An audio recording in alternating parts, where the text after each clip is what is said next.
आपको क्या लगता है मैं अच्छा एक्टर हूँ? उसने बोला हाँ। देश भर में आप सब लोग मानते हैं आपको, आप अच्छे एक्टर हैं। मैंने उससे कहा कि भैया मेरे पास कोई सर्टिफिकेट नहीं है जो कहता है कि मैं अच्छा एक्टर हूँ। एजुकेशन के फील्ड से नहीं हूँ, मैं एक कलाकार हूँ, एक आर्टिस्ट हूँ, एक क्रिएटिव इंसान हूँ। और आप लोग बेहतर जानते हैं एजुकेशन के बारे में, इतने साल से आप एजुकेशन चला रहे हैं। पिछले कुछ साल से मेरा अनुभव हुआ है, चूँकि मैंने कुछ फिल्में की हैं। एक फिल्म थी तारे ज़मीं पर, और अभी हाल ही में मेरी जो फिल्म आई है 3 इडियट्स, ये दोनों फिल्में एजुकेशन के टॉपिक पर हैं। तो लिहाजा मैं इस वजह से मैंने काफ़ी रिसर्च की एजुकेशन के ऊपर, और कुछ चीज़ें मेरे सामने आई हैं और वो चीज़ें मैं आपके सामने रखना चाह रहा हूँ। आज यहाँ पेरेंट्स हैं, एजुकेटर्स हैं, टीचर्स हैं, बच्चे भी हैं। हो सकता है पता नहीं मैं कितना सही बोल रहा हूँ, गलत बोल रहा हूँ, लेकिन मेरे कुछ विचार हैं जो मैं आपके सामने रखना चाहूँगा। और वो ये कि सबसे पहले तो हर बच्चा ख़ास होता है। ये मैंने डिस्कवर किया अपने रिसर्च में। हर बच्चा ख़ास होता है। हर बच्चे में हमारी तरह, आपकी तरह और हमारी तरह, हर बच्चे में कुछ ना कुछ काबिलियत होती है, कुछ ना कुछ कमज़ोरी होती है। मुझ में भी कमज़ोरी है, काबिलियत है। आप में भी कुछ ना कुछ काबिलियत और कमज़ोरी है, और हर बच्चे में कुछ ना कुछ कमज़ोरी और काबिलियत होती है।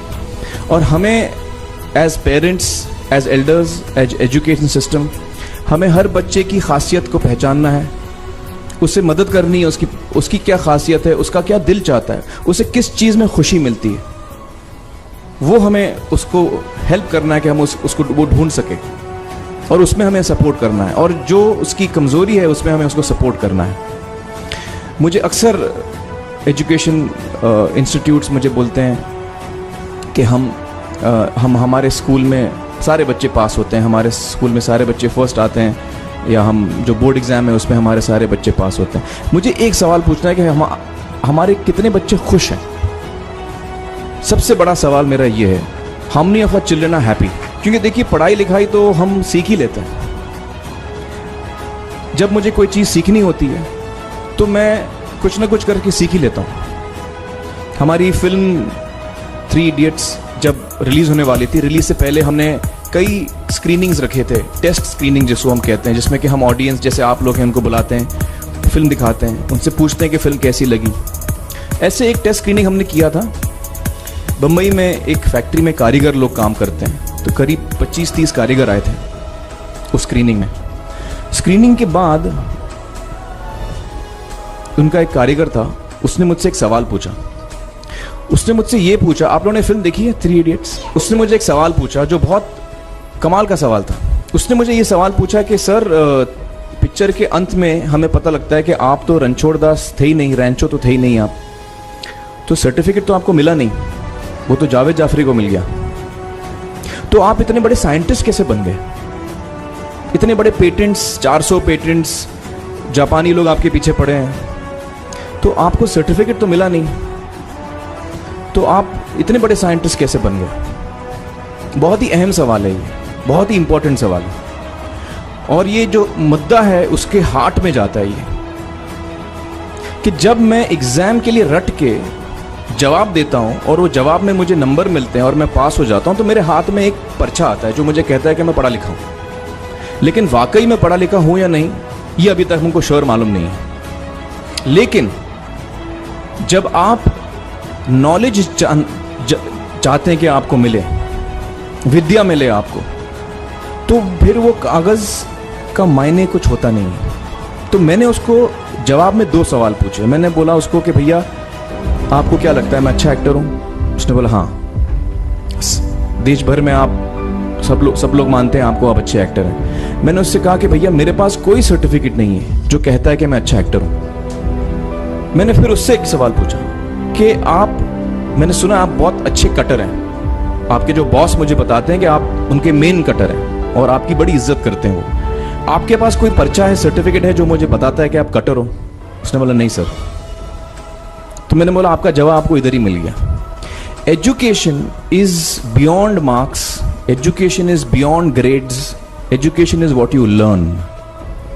और मेरी इच्छा है कि हिंदुस्तान में हम एजुकेशन को इस नजरिए से देखें कि हम अपने बच्चों को वाकई शिक्षा दें, और शिक्षा हम खुशी से दें। क्योंकि शिक्षा में सिर्फ ज्ञान नहीं होता, शिक्षा में एक और चीज़ मिली हुई होती है, वो ये है कि हम अपने बच्चों को डेवलप करते हैं एज ह्यूमन बींग्स। आगे चल के वो जिंदगी में अच्छे इंसान बने, आगे चल के वो अपने पैरों पे खड़े रह सकें, आगे चल के वो इज्जत की जिंदगी जी सकें, आगे चल के वो दूसरों के बारे में ध्यान रखें, आगे चल के वो किसी के चेहरे पे मुस्कुराहट ला सकें, आगे चल के वो किसी की मदद कर सकें। This is what we should develop of our children. ये मेरी फीलिंग है। मैं जहां भी देखता हूं, ये मेरे साथ भी हुआ है जब मैं छोटा था।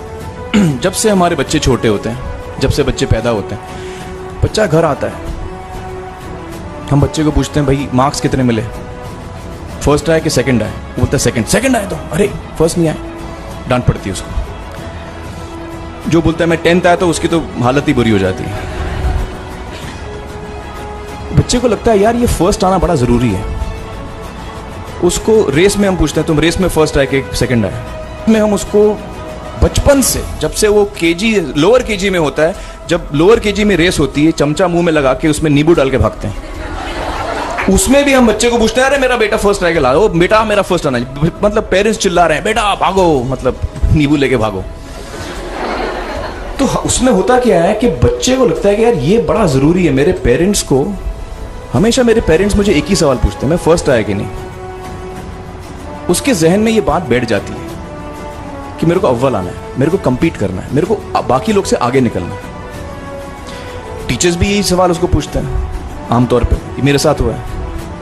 होता क्या है कि जब वो बच्चा 21 साल का होता है तो वो बड़ा सेल्फिश हो जाता है, और उसको सेल्फिश हमने बनाया, हमारे सिस्टम ने बनाया। वो अपने बारे में सोचता है और किसी के बारे में नहीं सोचता, क्योंकि यही हमने उसको ट्रेन किया बचपन से। बचपन से हमने उसको यही ट्रेन किया कि बेटा तुम पहले आना, बाकी सब लोग को भूल जाओ। तो जब वो नौजवान बनता है तो उसका नजरिया सोसाइटी की तरफ यही हो जाता है कि भैया मुझे आगे बढ़ना है, बाकी सब बाय हुक और by crook I must succeed, I don't care about anybody else. मेरा ये दिल कहता है, मेरा ये दिल चाहता है कि अगर हम जितने यहां पेरेंट्स हैं, एडल्ट्स हैं, यंगस्टर्स हैं जो कल जाके पेरेंट्स बनेंगे, अगर हम अपने बच्चों को ये सीख दें जब वो छोटे हैं, जब वो घर आए हम उसको ये सवाल पूछें, ये नहीं पूछें कि मार्क्स कितने मिले, उसको ये पूछें कि बेटा आज तुमने किसकी मदद की, आज तुमने किसके चेहरे पे मुस्कुराहट लाई। अगर हम उसको ये पूछें तो उसको ये लगेगा कि यार जरूरी ये है। मेरे पेरेंट्स मुझे हमेशा ये पूछते हैं, मार्क्स का तो कभी पूछते नहीं, वो मुझसे ये पूछते हैं कि भैया तुमने किसको हेल्प किया आज। तो हेल्प करना लोगों को, लोगों के बारे में सोचना, लोगों के चेहरे पे मुस्कुराहट लाना, ये मेरे पेरेंट्स के लिए बड़ा इंपॉर्टेंट है। साइकोलॉजिकली वो इस चीज के साथ बड़ा होगा। स्कूल वही जाएगा, पढ़ाई लिखाई वही करेगा, वो उसका नजरिया थोड़ा बदल जाएगा। जब वो बच्चा नौजवान बनेगा, 21 साल का होगा, और सारे बच्चे उस उम्र के जब 21 साल के होंगे, हमारी सोसाइटी चेंज हो जाएगी। क्योंकि तब हमारी सोसाइटी में ऐसे नौजवान होंगे जो खुद के बारे में नहीं सोच रहे, दूसरों के बारे में सोच रहे। तो मुझे लगता है कि सबसे बड़ी चीज जो हमारे एजुकेशन सिस्टम में मैं देखना चाहूंगा, जो मैंने अपने स्कूल लाइफ में नहीं देखी, कि हमको ये अहमियत इस पे दी जा रही है कि हम अपने आसपास के बच्चों को कितना हेल्प कर रहे हैं। ये एक बहुत बड़ी तब्दीली अगर आ जाए तो मुझे लगता है कि हमारा देश बहुत सुधर सकता है, बहुत बदल सकता है।